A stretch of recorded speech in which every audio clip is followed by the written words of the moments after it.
Hallelujah. ಇವತ್ತಿನ ದೇವರ ವಾಕ್ಯವು ಯೇಸು ಕ್ರಿಸ್ತನು ಮಾತಾಡುವಂಥದ್ದು. ಆತನು ಯಾವ ರೀತಿಯಾಗಿ ನಮ್ಮನ್ನು ಆರಿಸಲ್ಪಡ್ತಾನೆ, ನಾವು ಯಾವ ರೀತಿಯಾಗಿ ಆತ್ಮನ ಮೂಲಕ ಚಲಿಸಬೇಕು, ನಾವು ಶರೀರ ಮೂಲಕ ನಾವು ನಡೆಯಲಾರದೆ ಆ ಪವಿತ್ರಾತ್ಮ ಭರಿತರಾಗಿ ಪವಿತ್ರಾತ್ಮದಿಂದ ನಡೆಯುವುದು ಮಾತಾಡುವಂತರಾಗಿದ್ದರೆ ಯೇಸು ಇವತ್ತು ನಿಮಗೆ ಕೊಡುವಂಥ ವಾಕ್ಯವು ಆತನ ಬಲವಾದ ಶಕ್ತಿ, ಆತನ ಬಲವಾದ ಕಾರ್ಯದಲ್ಲಿ ನೀವು ನಡೆಯುವಾಗ ನಿಮ್ಮನ್ನು ನಿತ್ಯ ಜೀವದ ಕಡೆಗೆ ಒಯ್ಯುವಂತ ದೇವರಾಗಿದ್ದಾನೆ. ಆತನ ಸಾಮರ್ಥ್ಯವನ್ನು ನೀವು ನೋಡುವಂತರಾಗಿದ್ದೀರಿ. ಆತನ ನಿಮ್ಮ ರಕ್ಷಣೆಯಾಗಿ ಕಾಯುವಂತ ದೇವರ ಒಂದು ಮಹಿಮೆ ನೀವು ನೋಡುವಂತರಾಗಿದ್ದೀರಿ. ಆ ಯೇಸುವಿನ ಒಂದು ಶ್ರಮೆ ನಿಮಗಾಗಿ ಏನೆಲ್ಲ ಪಟ್ಟಿ ಲೋಕದಲ್ಲಿ ಹೋಗಿದನಂತದ್ದು ನೀವು ನೋಡುವಂತರಾಗಿದ್ದೀರಿ. ಯಾಕಂದ್ರೆ ಪವಿತ್ರಾತ್ಮ ದೇವರು ನಿಮ್ಮ ಜೊತೆ ನಿಮ್ಮ ಹೃದಯದಲ್ಲಿ ಮಾತಾಡುವಂತರಾಗಿದ್ದಾರೆ. ಇವತ್ತು ನಾವು ನೋಡುವ ಮೊದಲನೇ ವಾಕ್ಯ ಯೋನನು ಬರೆದ ಸುವಾರ್ತೆ 3ನೇ ಸಂಧಿ 3ನೇ ವಚನ. ನಾವು ದೇವರನ್ನು ಯಾವ ರೀತಿಯಾಗಿ ಅಂಗೀಕರಿಸಬೇಕು, ನಾವು ದೇವರಲ್ಲಿ ಯಾವ ರೀತಿಯಾಗಿ ನಡಿಬೇಕೆನ್ನುವುದೇ ನಮ್ಮಲ್ಲಿ ಕಾರ್ಯವಿದೆ. ನೋಡಿ ಏನು ಬರೆಯಲ್ಪಡ್ತದೆ. ಅದಕ್ಕೆ ಯೇಸು, ನಾನು ನಿನಗೆ ನಿಜ ನಿಜವಾಗಿ ಹೇಳುತ್ತೇನೆ, ಒಬ್ಬನು ನೀರಿನಿಂದಲೂ ಆತ್ಮದಿಂದಲೂ ಹುಟ್ಟಿದರೆ ದೇವರ ರಾಜ್ಯಕ್ಕೆ ಸೇರಲಾರನು. ದೇಹದಿಂದ ಹುಟ್ಟಿದವನು ದೇಹವೇ, ಆತ್ಮನಿಂದ ಹುಟ್ಟಿದವನು ಆತ್ಮವೇ. ನೋಡಿ ದೇವರೇ ಹೇಳ್ತಾನ, ಒಬ್ಬನು ನಿಜ ನಿಜವಾಗಿ ಹುಟ್ಟದಿದ್ದರೆ ಅವನಿಗೆ ಆತ್ಮದಿಂದ ಹುಟ್ಟಿದವನು ಆತ್ಮವು, ಮತ್ತೆ ದೇಹದಿಂದ ಹುಟ್ಟಿದವನು ದೇಹದವನೇ.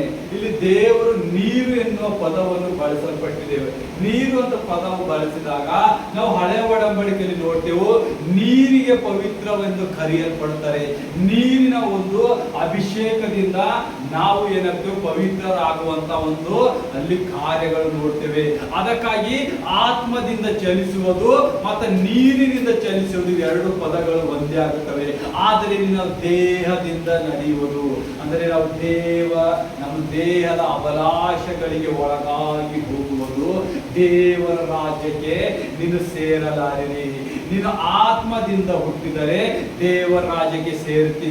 ಆತ್ಮದಿಂದ ಹುಟ್ಟುವುದಂದರೆ ನೀನು ಕರ್ತನಾದ ಯೇಸು ಕ್ರಿಸ್ತನನ್ನು ನನ್ನ ರಕ್ಷಕನೆಂದೆಂದು ಕರೆ ಹಿಡಿದಾಗ, ಆತನಲ್ಲಿ ನೀನು ಪಶ್ಚಾತ್ತಾಪ ಪಟ್ಟು ಆತನಿಗೆ ಮನವಿಟ್ಟು ಪ್ರಾರ್ಥಿಸಿದಾಗ ನಿನ್ನ ಹೃದಯವನ್ನು ಸ್ವಸ್ಥಪಡಿಸುವಂತ ದೇವರು ಒಬ್ಬನಾಗಿದ್ದಾನೆ. ಆತನ ಹೆಸರು ಯೇಸು ಕ್ರಿಸ್ತ. ನಿನಗೆ ಯಾವಾಗ ಆತ್ಮದಿಂದ ಹುಟ್ಟುತ್ತಿ, ನಿನ್ನಲ್ಲಿ ದೇವರು ಕಾಣುವಂತರಾಗಿದೆ, ನಿನ್ನಲ್ಲಿ ಎಲ್ಲ ದುರನಡತೆಗಳನ್ನು ಮುರಿಯುವಂತದಾಗಿದೆ. ಅವಾಗ ನೀನು ದೇವರ ರಾಜ್ಯದಲ್ಲಿ ಬಲವಾಗಿ ಹೇಳ್ತಿ. ಆದರೆ ದೇಹದಿಂದ ಹುಟ್ಟಿದವನು ಕಾಮದಿಂದ ಪಾಪದಿಂದ ಹುಟ್ಟಿದವನಿರ್ತಾನೆ. ಆತನಲ್ಲಿ ಸುಳ್ಳು, ವ್ಯಭಿಚಾರ, ಮೋಸ, ಹಿಂಸೆ, ಆತನು ನಾಯಿಗಳಂತೆ ಜೀವಿಸುವಂತನಾಗಿದ್ದಾನೆ, ಹಂದಿಗಳಂತೆ ಜೀವಿಸುವಂತನಾಗಿದ್ದಾನೆ. ನಾಯಿಗಳು ಯಾವ ರೀತಿಯಾಗಿ ಕರೆ ಮಾಡಲಾರದಲ್ಲ, ದೇವರು ಅವರಿಗೆ ನಾಯಿಯ ಸಮವಾಗಿ ಹೋಲಿಸಿದ್ದಾನೆ. ಯಾಕಂದ್ರೆ ಅವ್ರಿಗೆ ನೀವೆಷ್ಟೇ ವಾಕ್ಯಗಳು ಹೇಳಿರಿ, ಅವರು ವಾಕ್ಯ ಕೇಳುವಂತರಿಲ್ಲ, ದೇವರ ಕರೆಕ್ಟ್ ಆದ ಮಾರ್ಗವನ್ನು ನೋಡುವರಿಲ್ಲ. ಅದಕ್ಕಾಗಿ ದೇವರು ನಾಯಿಗಳಂತಾನೆ, ಹಂದಿಗಳ ಮುಂದೆ ನಿಮ್ಮ ಮುತ್ತುಗಳನ್ನು ಚೆಲ್ಲಬೇಡಿ ಅಂತನ.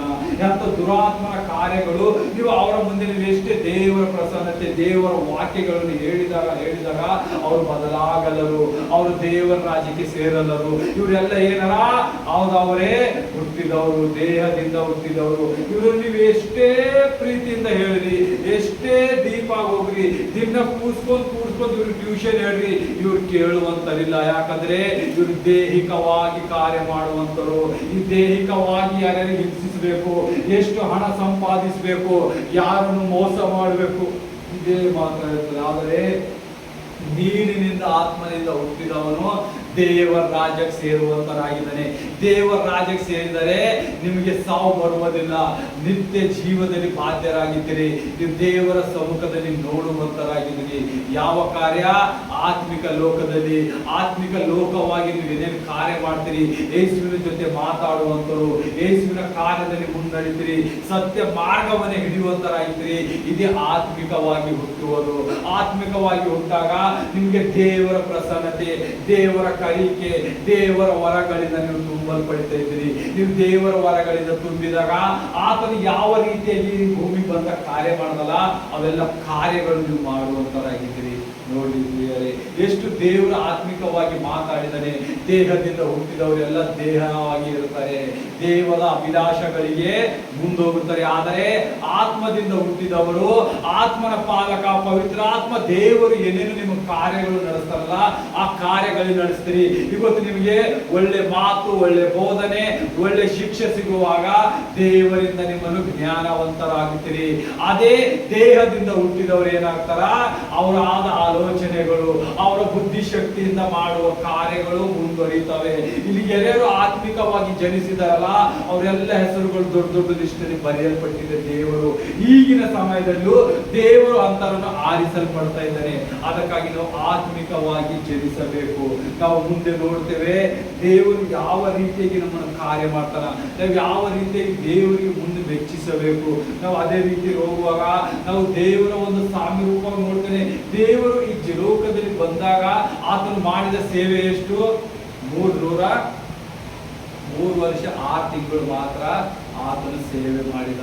ಅದರಲ್ಲೂ 6 ತಿಂಗಳು ಆತನ ಅದ್ಭುತಗಳನ್ನು, ಮಹತ್ವ ಕಾರ್ಯಗಳನ್ನು, ನನ್ನ ರೋಗಗಳನ್ನು ಇವೆಲ್ಲವನ್ನು ಮಾಡುತ್ತಾ ಹೋದ. ಆ ದೇವರು ಇನ್ನೆಷ್ಟು ದಿವಸ ಇರ್ತಿದಂದ್ರೆ ಈ ಲೋಕದಲ್ಲಿ ಯಾರು ಪಾಪಿಗಳೇ ಇರ್ತಾ ಇದ್ದಿಲ್ಲ.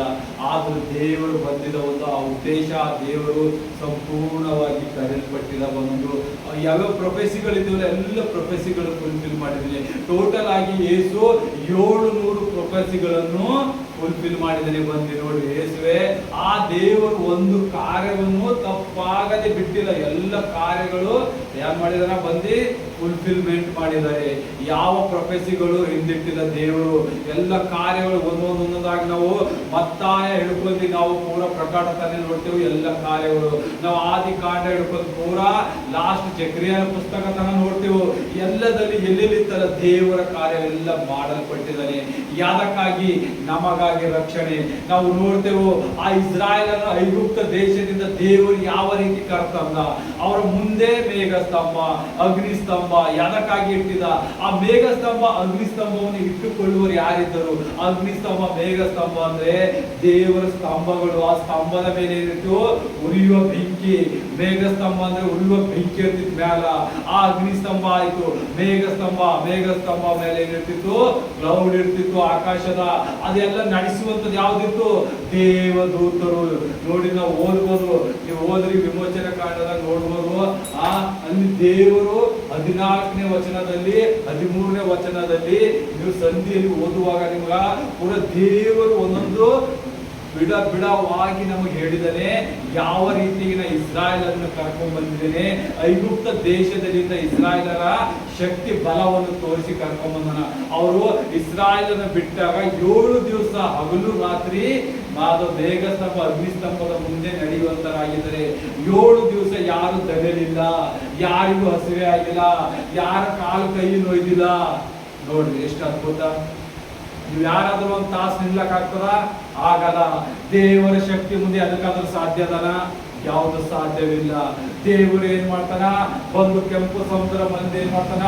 ನಿಮ್ ದೇಹಗಳು ಹಾಕೊಂಡಿ ನೀವು ಕಾಯಿರಿ ಅಂತಾರ. ಯಾಕಂದ್ರೆ ಫಾರೋನ್ ರಾಜ್ಯ ಬರೋದಿರ್ತಾರ. ಯಾಕಂದ್ರ ಆ ಫಾರೋನ್ ರಾಜ್ಯದ ಇನ್ನ ದುರಾತ್ಮನಲ್ಲಿ ಹೆಚ್ಚಾಗಿ ಕಾರ್ಯ ಮಾಡ್ತಾನ.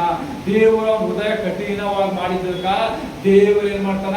ಆ ಇಸ್ರಾಯೇಲಲ್ಲಿ ಕ್ಯಾಂಪ್ ಹಾಕಿದಾಗ ಆ ಫಾರೋನ್ ರಾಜ್ಯನು ಅವನ ಎಲ್ಲ ಅಂದ್ರೆ ಏನಂತ ಮನೆ ಪರಿವಾರದವರು ಮತ್ತ ಆ ಸಿಟಿಯಲ್ಲಿದ್ದ ಎಲ್ಲ ಧನ್ಯ ವ್ಯಕ್ತಿಗಳು ಹೋಗಿ ಫಾರಿನ್ ರಾಜ್ಯದ ಹತ್ರ ಏನಂತಾರ, ನಾವು ನಮ್ಮ ಗುಲಾಮರಿಗೆ ಬಿಟ್ಟು ನಾವು ಮುಂದೆ ಏನ್ ಮಾಡ್ಯಾರ ಅಂತ ಹೇಳಿ ಅವ್ರಿಗೆ ಆಲೋಚನೆ ಬರ್ತದ. ಅವ್ರ ಮಂಕಾಗಿದ್ದ ಬುದ್ಧಿ ಮತ್ತೆ ಬಂದಾಗ ಅವ್ರು ಏನ್ ಮಾಡ್ತಾರ, ಈ ಗುಲಾಮದಲ್ಲಿ ಇದ್ದವ್ರಿಗೆ ಹಿಡಿಬೇಕಂತ ಹೇಳಿ ಓಡಿ ಓಡಿ ಬರುವಂತರಾಗಿದ್ದಾರೆ.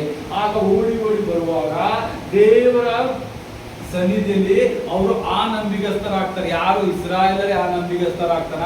ಅವ್ರು ಬರುವಾಗ ದೂರಿಂದ ಕಂಡು ಮೋಶೆಗೆ ಗುಣಗುಟ್ಟುವಂತರಾಗುತ್ತಾರೆ. ಯಾರು? ಇಸ್ರಾಯೇಲರು.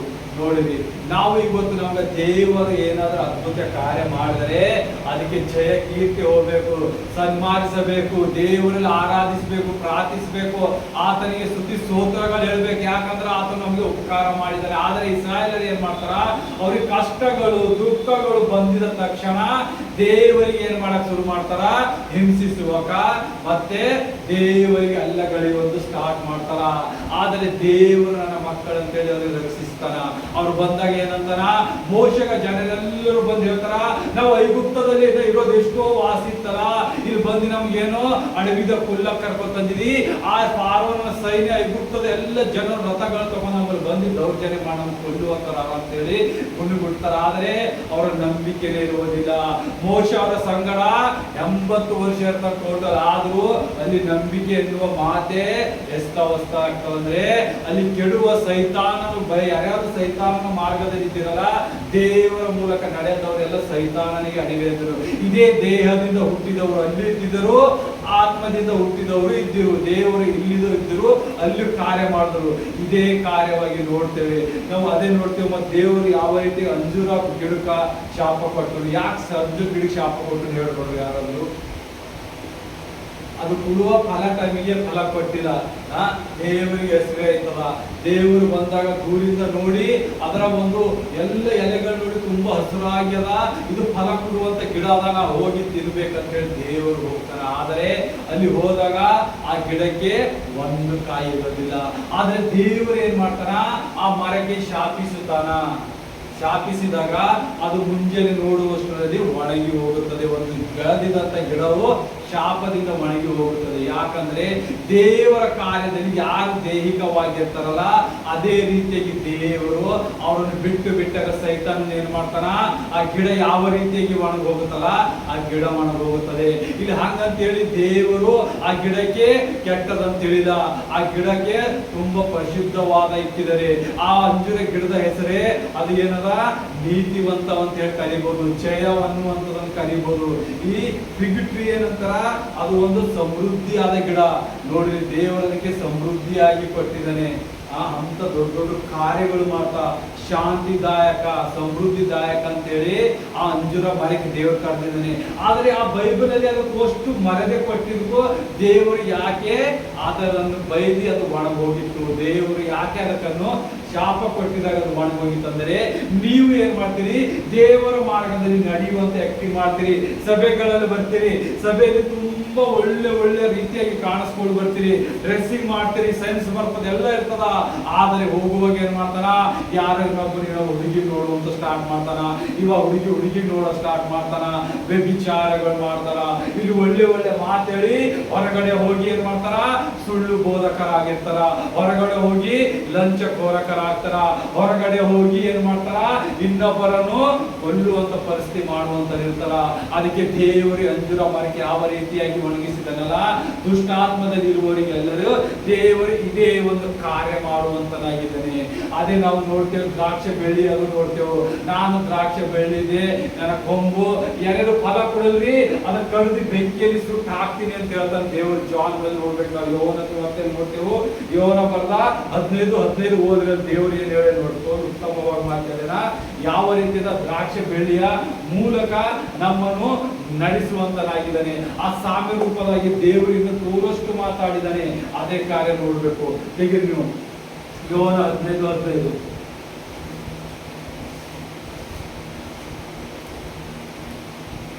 ನೀವು ನಡೆದರೆ ನೀವು ನನ್ನ ಸ್ನೇಹಿತರು, ಇನ್ನು ಮೇಲೆ ನಾನು ನಿಮ್ಮನ್ನು ಅವಮಾನದಿಂದ ಯಜಮಾನನು ಮಾಡುವಂಥದ್ದು ಆಳಿಗೆ ಇರುವುದಿಲ್ಲ. ನಿಮ್ಮನ್ನು ಸ್ನೇಹಿತರೆಂದು ಹೇಳಿದ್ದೇನೆ. ತಂದೆಯ ಕಡೆಯಿಂದ ನಾನು ಕೇಳಿದನೆಲ್ಲ ನಿಮಗೆ ತಿಳಿಸಿದ್ದೇನೆ. ನೀವು ನನ್ನನ್ನು ಆರಿಸಿ ತೆಗೆದುಕೊಂಡಿಲ್ಲ, ನಾನು ನಿಮ್ಮನ್ನು ಆರಿಸಿ ತೆಗೆದುಕೊಂಡಿದ್ದೇನೆ. ನೀವು ಹೊರಟು ಹೋಗಿ ಫಲ ಕೊಡುವವರಾಗಬೇಕೆಂತಲೂ ನೀವು ಕೊಡುವ ಫಲವು ನಿಲ್ಲುವಂತಾಗಬೇಕೆಂತಲೂ ನಿಮ್ಮನ್ನು ನೇಮಿಸಿದ್ದೇನೆ. ಹೀಗಿರಲಾಗಿ ನನ್ನ ಹೆಸರಿನಲ್ಲಿ ತಂದೆಯನ್ನು ಏನೇನು ಬೇಡಿಕೊಳ್ಳುತ್ತಾರೋ ಅದನ್ನು ನಿಮಗೆ ಕೊಡುವನು. ದೇವರು ಏನಂತಾರ, ನಾನೇ ಫಲ ಕೊಡೋದೆ, ನನ್ನ ಮೂಲಕನೇ ನಿಮಗೆ ಫಲ ಬರ್ತದ, ನನ್ನ ಮೂಲಕನೇ ದೇವರನ್ನು ನೀವು ಕಾಣುವಂತರಾಗಿದ್ದೀರಿ. ಎಲ್ಲಿವರೆಗೆ ನೀವು ಯೇಸು ಕ್ರಿಸ್ತನ ಅಂಗೀಕರಿಸುವುದಿಲ್ಲ, ನಿಮ್ಮ ಮುಂದೆ ಯಾವ ಕಾರ್ಯಗಳು ನಡೆಯುವುದಿಲ್ಲ. ದೇವರು 3 ಗಿಡಗಳ ಮಾತಾಡ್ತಾನೆ. ಇಲ್ಲಿ ಯಾವುದು? ಒಂದು ಗ್ರೇಪ್ಸ್, ಇನ್ನೊಂದು ಫಿಗ್ ಟ್ರೀ, ಇನ್ನೊಂದು ಡೇಟ್ಸ್. ಅಂಜೂರ ಮರ ಒಂದು, ದ್ರಾಕ್ಷಿ ಬೆಳ್ಳಿ ಒಂದು, ಮತ್ತೆ ಖಜೂರದ ಮರ. ಈ ಮೂರುಗಳಿಗೆ ದೇವರು ಏನ್ ಮಾಡ್ಯಾನ, ಬೈಬಲ್ ಅಲ್ಲಿ ನಿತ್ಯವಾಗಿ ವರ್ಣಿಸಿದನ. ನಾವು ಗ್ರೇಪ್ಸ್ ನೋಡ್ತೇವೆ, ಅಂಗೂರ ಗಿಡಕ್ಕೆ ನೋಡ್ತೇವೆ, ಅದು ಕಡಿಯಲ್ಪಟ್ಟಾಗ ಅದು ಒಣಗಿದಾಗ ಅದು ಯಾವ ಕೆಲಸಕ್ಕೂ ಬರಲ್ಲ. ಅದಕ್ಕೆ ಏನ್ ಮಾಡ್ಬೇಕಾಗ್ತದೆ, ಲಾಸ್ಟ್ ಅಲ್ಲಿ ಬೆಂಕಿಯಲ್ಲಿ ಹಾಕ್ಬೇಕಾಗ್ತದೆ. ಯಾರ್ಯಾರು ಫಲ ಕೊಡಲ್ಲ ಅನ್ನೋದಂತ ಮರ ಆಗ್ತಾರಲ್ಲ, ಇದು ಗ್ರೇಪ್ಸ್ ಹಂಗ ದೇವರು ಅವರನ್ನ ಏನ್ ಮಾಡ್ತಾನ, ಕಡಿದು ಹಾಕಿ ಬೆಂಕಿಯಲ್ಲಿ ಹಾಕುವಂತ. ಅದರಿಂದ ಏನ್ ಸಾಮಾನು ಮಾಡಕ್ ಬರಲ್ಲ, ಏನ್ ಮಾಡಕ್ ಬರಲ್ಲ, ವೇಸ್ಟ್ ಅನ್ನೋದು. ಅದಕ್ಕ ಎಲ್ಲಿವರೆಗೆ ಫಲ ಕೊಡುವಂತ ಮನುಷ್ಯ ಇರ್ತಾನ ಆ ಗಿಡ ಬೆಳೆಯಲಿರ್ತದೆ. ಅದೇ ನಾವು ಇಲ್ಲಿ ನೋಡ್ತೇವೆ. ಇನ್ನೊಂದು ಯಾವ್ದಂದ್ರ ಡೇಟ್ಸ್, ಖಜೂರದ ಮರ ನೋಡ್ತೇವೆ. ಖಜೂರ ಮರ ಹಿಂಗಲ್ಲ, ನಿನಗ ಆಶೀರ್ವಾದ ಭರಿತವಾಗಿ ವಿಕ್ಟೋರಿ, ನಿನ್ನ ಎಲ್ಲ ಕೆಲಸಗಳು ಮಾಡುವಂಥದ್ದು, ನಿನ್ನ ಸಾಮರ್ಥ್ಯದಿಂದ ತುಂಬಿಸ್ತೆ. ಆ ಖಜೂರ ಮರ ಎಲ್ಲಿ ಬೆಳೀತದ, ರೇಗಿಸ್ತಾನಲ್ಲಿ, ಮಳೆ ಇಲ್ಲ, ಬೆಳಕಿಲ್ಲ, ಬಿಸಿಲು ತಾಪ ಆದ್ರೂ ಅದು ಹೆಂಗ್ ಬೆಳೀತದ, ಸಮೃದ್ಧಿಯಾಗಿ ಬೆಳೆದು ತಕ್ಕ ಕಾಲಕ್ಕೆ ಫಲ ಎಷ್ಟು ಪೂರ್ಣ 100ಕ್ಕೆ 100 ಫಲ ಕೊಡ್ತದ. ಅದೇ ರೀತಿ ಏನ್ ಹೇಳ್ತಾನೆ ದೇವರು, ನಿಮ್ಮನ್ನ ಆಶೀರ್ವದಿಸ್ತೆ ಅಂತಾನ. ಹೋದ್ರಿ ಕೀರ್ತನೆ 92:12 ಸಂಧಿ ಹೋದ್ರೆ ಎಷ್ಟು ಬಾರಿ ಬರ್ತದೆ ದೇವ್ರು ನೋಡ್ರಿ. ಖಜೂರ ಮರದ ವಿಷಯವಾಗಿ ಕೀರ್ತನೆ 92 ವರ್ಸಸ್ 12. ನೀತಿವಂತರು ಖಜೂರದ ಮರದಂತೆ ಬೆಳೆಯುವರು. ನೀತಿವಂತರೇನವ ಖಜೂರದ ಮರವಂತೆ ಬೆಳೆದಿರ್ತಾರೆ. ಯಾಕ? ನೀತಿವಂತರು ಯಾರು?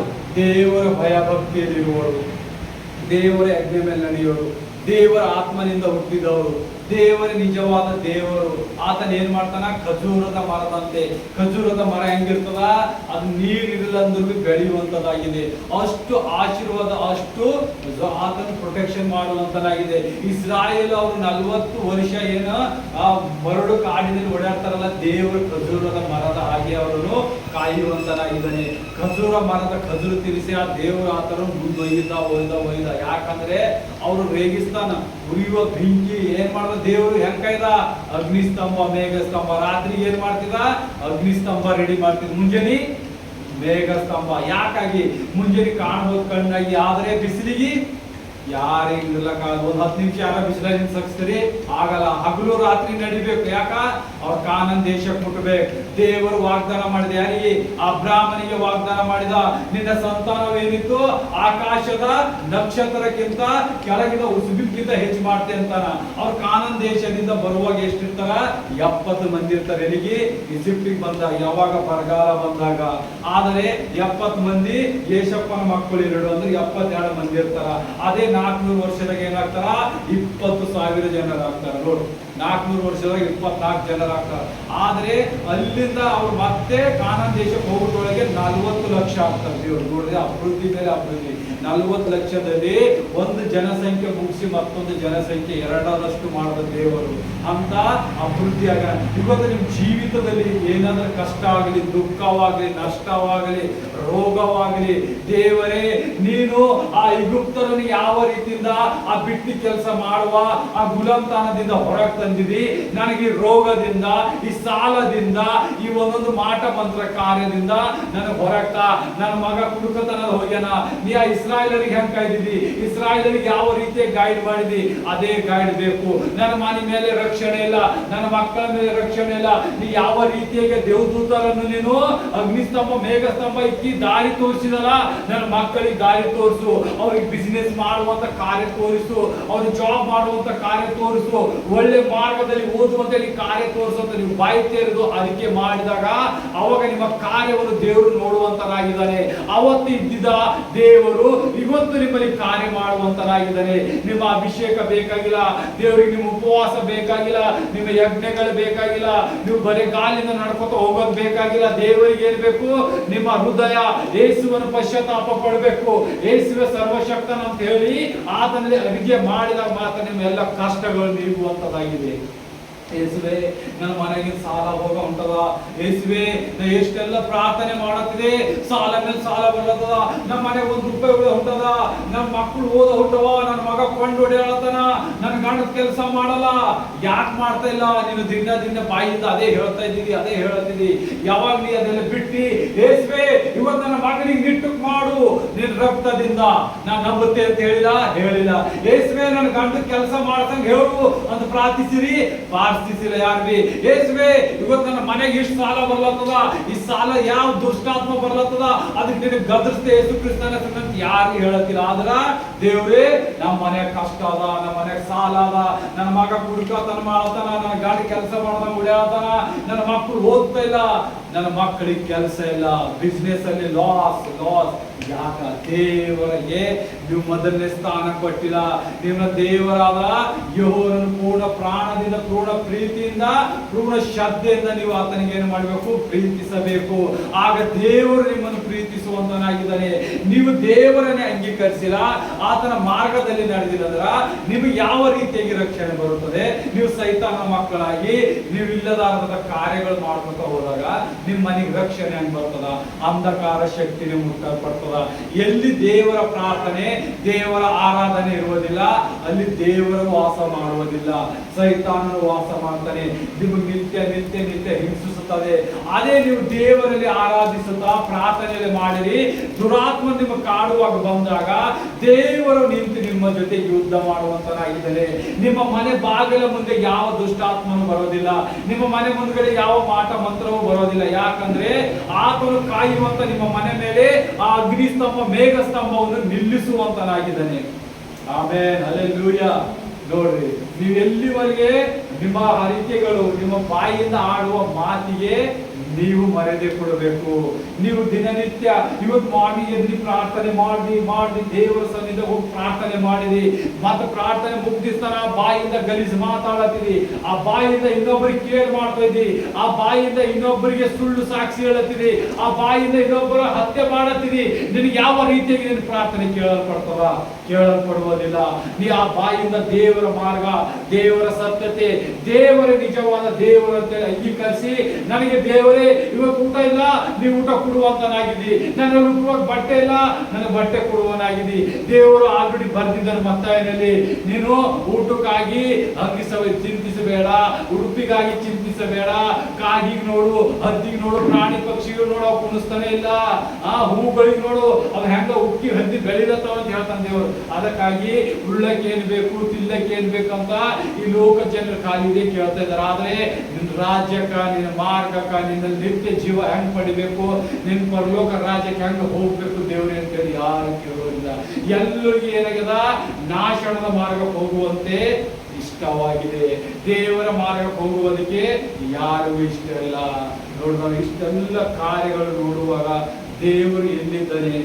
ಎಲ್ಲಿಲ್ಲ. ನಾವು ಸಾಮ್ಯ ರೂಪ ನೋಡ್ತೇವೆ. ಆ ಅಂಜೂರ ಮರ ಏನ್ ಮಾಡ್ತಾನ ದೇವರು? ಆ ಸಾಮ್ಯ ರೂಪದ ನೋಡ್ತೇವೆ. ಅಂಜೂರ ಮರ ಏನ್ ಮಾಡ್ತಾನ? ಆ ಮನೆ ಯಜಮಾನನ ಹೋಗಿ ಆಳಿಗೆ ಏನಂತಾನ, 3 ದಿವಸ 3 ವರ್ಷವಾಯ್ತು ಇದಕ್ಕೆ ಫಲನೇ ಕೊಡ್ತಾ ಇಲ್ಲ, ಇದಕ್ಕೆ ಕಡ್ದು ಹಾಕು ಅಂತ ಹೇಳಿ ಯಜಮಾನನ ಹೇಳುವಂತನಾಗಿದ್ದಾನೆ. ಆದರೆ ಆ ಆಳಿಗೆ ಗೊತ್ತಿರ್ತದ, ಅಲ್ಲಿ ಕೆಲಸ ಮಾಡ್ತಾ ಇರ್ತಾನ.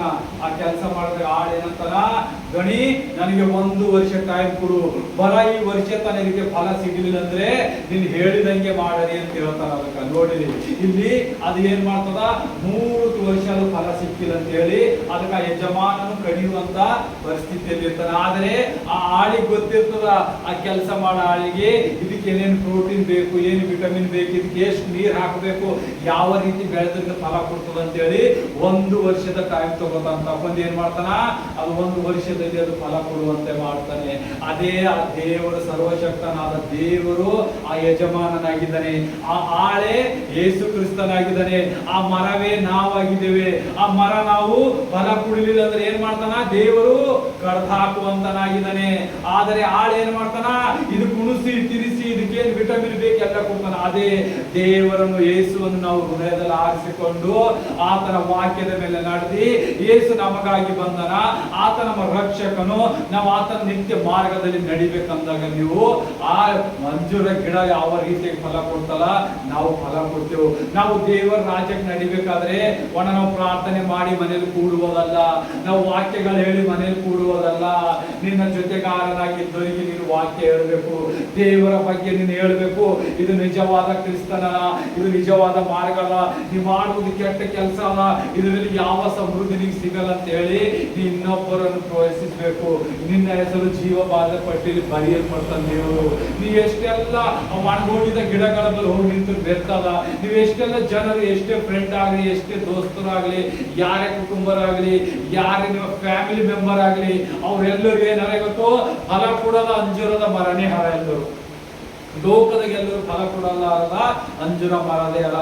ಅದಕ್ಕೆ ನೀವೆಲ್ಲರೂ ಆಗ್ಬೇಕು ಯೇಸು ಕ್ರಿಸ್ತನ ಮಾತಿನಲ್ಲಿ ನಡೆಯುವರಾಗಬೇಕು. ಯೇಸು ಕ್ರಿಸ್ತನ ಯಾವ ರೀತಿಯಾಗಿ ಆ ಅಂಜೂರ ಗಿಡಕ್ಕೆ 1 ವರ್ಷ ಟೈಮ್ ತಗೊಂಡು ಅದಕ್ಕೆ ಏನೇನು ಬೇಕು, ಅದಕ್ಕೆ ಏನೇನು ಬೇಕಾಗಿಲ್ಲ ಅನ್ನೋದು ಅದರದ್ದೆಲ್ಲ ನಡತೆಗಳನ್ನು ಪೂರ್ಣ ಮಾಡಿ ಆ ದೇಹದಿಂದ ಹುಟ್ಟಿದವರನ್ನು ತೆಗೆಸಾಕಿ ಆತ್ಮದಿಂದ ಹುಟ್ಟಿಸುವಂತ ದೇವರಲ್ಲಿ ಮಾತ್ರ ಶಕ್ತಿ ಅದ. ಅದು ಯಾರ ಹತ್ರ?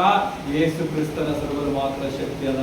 ನೀನು ದೇವರ ವಾಕ್ಯದಲ್ಲಿ ಹೆಚ್ಚಾಗಿ ನಡ್ರಿ, ದೇವರ ಮಾತಿನಲ್ಲಿ ಹೆಚ್ಚಾಗಿ ನಡ್ರಿ, ದೇವರ ಕಾರ್ಯದಲ್ಲಿ ಹೆಚ್ಚಾಗಿರಿ, ಆರಾಧಿಸಿರಿ, ವರ್ಷಿಪ್ ಮಾಡ್ರಿ, ವರ್ಷಿಪ್ ಮೇಲೆ ವರ್ಷಿಪ್ ಮಾಡ್ರಿ, ಪ್ರಾರ್ಥನೆ ಮೇಲೆ ಪ್ರಾರ್ಥನೆ ಮಾಡ್ರಿ. ನಿಮ್ಮ ಹಿಂಸೆಗಳು, ನಿಮ್ಮ ನೆರೆಯವರಿಗೆ ಪ್ರಾರ್ಥಿಸಿರಿ, ರೋಗದಲ್ಲಿದ್ದವರಿಗೆ ಪ್ರಾರ್ಥಿಸಿರಿ, ಪ್ರತಿ ಒಬ್ಬೊಬ್ಬರಿಗಾಗಿ ಪ್ರಾರ್ಥಿಸಿರಿ. ನಿಮ್ಮ ಮನೆ ಸಮೃದ್ಧಿಯಾಗಿ ಉಕ್ಕಲ್ಪಡ್ತದ. ನೀವು ನೋಡ್ರಿ, ನೋಡ್ರಿ, ಸಭೆಯಲ್ಲಿ ಕುಂತಿದ್ರು, ಆನ್ಲೈನ್ ನೋಡುವರೆಲ್ಲರೂ ನೀವು ಇನ್ನೊಬ್ಬರಿಗಾಗಿ ಪ್ರಾರ್ಥಿಸಿದಾಗ, ಇನ್ನೊಬ್ಬರಿಗಾಗಿ ನೀವು ತವಕ ಪಟ್ಟಿದಾಗ, ನೀವು ಇನ್ನೊಬ್ಬರಿಗಾಗಿ ಕಣ್ಣೀರಿಟ್ಟಿದಾಗ ಯೇಸು ನಿನ್ನ ಎಲ್ಲ ಸಮಸ್ಯೆಗಳು ನೀಗಿಸಿ ನಿನ್ನ ಉನ್ನತವಾದ ಸ್ಥಾನಕ್ಕೆ ಏರಿಸುವಂತನಾಗಿದ್ದಾನೆ. Amen, hallelujah. ದೇವರ ನಾಮಕ್ಕೆ ಸ್ತೋತ್ರವಾಗಿ ವಾಕ್ಯ ಕೊಟ್ಟು ನಾವು ಬ್ಲೆಸ್ಸಿಂಗ್ ಪ್ರೇಯರ್ ಮಾಡೋಣ. ಅಪ್ಪ ತಂದೆ ಯೇಸುವೆ, ನಿನ್ನ ಪರಿಶುದ್ಧ ನಾಮಕ್ಕಾಗಿ ಸ್ತೋತ್ರ ಏಸಪ್ಪ. ಎಲ್ಲ ಕೂತಿದ ಮಕ್ಕಳ ಮೇಲೆ ಅಭಿವೃದ್ಧಿ ಆಶೀರ್ವಾದಗಳಿಂದ ತುಂಬಿಸಿ ಏಸಪ್ಪ. ಈ ಆತ್ಮಿಕ ವಾಕ್ಯ ಮಕ್ಕಳ ಮೇಲೆ ತುಂಬಿ ಬರಲಿ ಏಸಪ್ಪ. ಇವರು ಬಲವಾಗಿ ಕಾರ್ಯ ಮಾಡಲಿ ಏಸಪ್ಪ. ಬಲವಾದ ಶಕ್ತಿ ಇವರಲ್ಲಿ ಹೇಳಿ ಬರಲಿ ಏಸಪ್ಪ. ನಿನ್ನ ಸಾಮರ್ಥ್ಯದಲ್ಲಿ ಹೇಳಿ ಏಸಪ್ಪ. ಅಂಜೂರ ಗಿಡ ಫಲ ಕೊಡಲಾರದ ಅಂಜೂರ ಮರ ಆಗಲಿ ಸ್ವಾಮಿ, ಫಲ ಕೊಡುವ ಅಂಜೂರದ ಮರವಾಗಿ ಅಂತ ಹೇಳಿ ಏಸಪ್ಪ. ಎಲ್ಲ ದ್ರಾಕ್ಷಿ ತೋಟ ಸ್ವಾಮಿ ಫಲ ಕೊಡುವಂತರಾಗಲಿ ಏಸಪ್ಪ. ಫಲ ಕೊಡಲಾರದಂತೆ ಯಾವ ಮರವು ಆಗಲಾಗಲ್ಲ ಅಂತ ಆಗಲಿ ಸ್ವಾಮಿ. ಖಜೂರದ ಮರದಂತೆ ಸ್ವಾಮಿ ಇವರ ಮನೆಯಲ್ಲಿ ಇವರಲ್ಲಿ ಸಮೃದ್ಧಿಯಾಗಿ ಎಬ್ಬಿಸು, ಇವರ ಮಧ್ಯೆ ಆಶೀರ್ವಾದ ಮಾಡಿ ಏಸಪ್ಪ. ಇಲ್ಲಿ ಕೂತಿದ್ದ ಸ್ವಾಮಿ, ಇವತ್ತು ಫ್ರೈಡೆ ವೆಡ್ನೆಸ್ಡೇ ಫಾಸ್ಟಿಂಗ್ ಪ್ರೇಯರ್ ಅಲ್ಲಿ ಮಕ್ಕಳ ಮೇಲೆ ಅಭಿವೃದ್ಧಿ, ಆಶೀರ್ವಾದ, ಸುಖ, ಸಮೃದ್ಧಿ, ಶಾಂತಿ, ಸಮಾಧಾನ ಎಲ್ಲ ತುಂಬಿ ತುಳುಕಿಸುವಂತೆ ಕಾರ್ಯ ಮಾಡಿದ್ದಕ್ಕಾಗಿ ನಿನಗೆ ಸ್ತೋತ್ರ ಏಸಪ್ಪ. ಎಲ್ಲ ಅಂಧಕಾರ ಶಕ್ತಿ, ಮಾಟ ಮಂತ್ರ, ಪಿಶಾಚ ರೋಗ ಇವರ ಮನೆ ಬಲಿಯಿಂದ ಎಲ್ಲದ out in the name of Jesus Christ ಈಗಳಿಗೆ ತೊಲಗಬೇಕು. ಅದಕ್ಕಾಗಿ ಯೇಸುವೆ, ಈ ಮಕ್ಕಳು ನಿನ್ನಲ್ಲಿ ಸದಾ ಕಾಲಿನ ಹೆಚ್ಚಾಗಿ ಬೆಳೆಯಲಿ, ಹೆಚ್ಚಾಗಿ ನಿನ್ನಲ್ಲಿ ಕಾರ್ಯ ಮಾಡಿ, ಹೆಚ್ಚಾಗಿ ಬಲವಾಗಿ ನಡೆಯಲಿ, ಹೆಚ್ಚಾಗಿ ನಿನ್ನ ಕಾರ್ಯದಲ್ಲಿ, ನಿನ್ನ ಮಾರ್ಗದಲ್ಲಿ ಸ್ಥಿರಸ್ಥಿತರಾಗಿ ಕೈ ಹಿಡಿದು ನಡೆಸೇಸಪ್ಪ. ಈ ಮಕ್ಕಳನ್ನು ಕೈಗೊಪ್ಪಿಸ್ತೇನೆ, ಈ ಆಲಯ, ಈ ಸಭೆ, ನನ್ನ ಮಿನಿಸ್ಟ್ರಿ ನಿನ್ನ ಕೈಗೊಪ್ಪಿಸ್ತೇನೆ ಸಪ್ಪ. ಇನ್ನು ಹೆಚ್ಚಾಗಿ ಬಲವಾಗಿ ಆತ್ಮಗಳು ಬಂದು 1000 ತಲೆವರೆಗೆ ಸ್ವಾಮಿ ಆತ್ಮಗಳು ನಿನ್ನ ವಾಕ್ಯದ ಮೂಲಕ, ನಿನ್ನ ಮಾರ್ಗದ ಮೂಲಕ ನಡೆಯುವಂತೆ ಮಕ್ಕಳು ಮೊಮ್ಮಕ್ಕಳು 1000 ತಲೆಗೆ ಎಬ್ಬಿಸಿ ಕಾಯ್ಬೇಸಪ್ಪ. ಎಲ್ಲ ನಿನ್ನ ಕೈಗೊಪ್ಪಿಸ್ತೇನೆ ಸಪ್ಪ ತಂದೆ. ಆಮೆನ್. ನನ್ನ ಮನವೇ ಯೆಹೋವನನ್ನು ಕೊಂಡವರು, ನನ್ನ ಸರ್ವೇಂದ್ರಿಗಳೇ ಆತನ ಪವಿತ್ರ ನಾಮವನ್ನು ಕೀರ್ತಿಸಿರಿ. ನನ್ನ ಮನವೇ ಯೆಹೋವನನ್ನು ಕೊಂಡವರು, ಆತನು ಮಾಡಿದ ಉಪಕಾರಗಳಲ್ಲಿ ಒಂದನ್ನು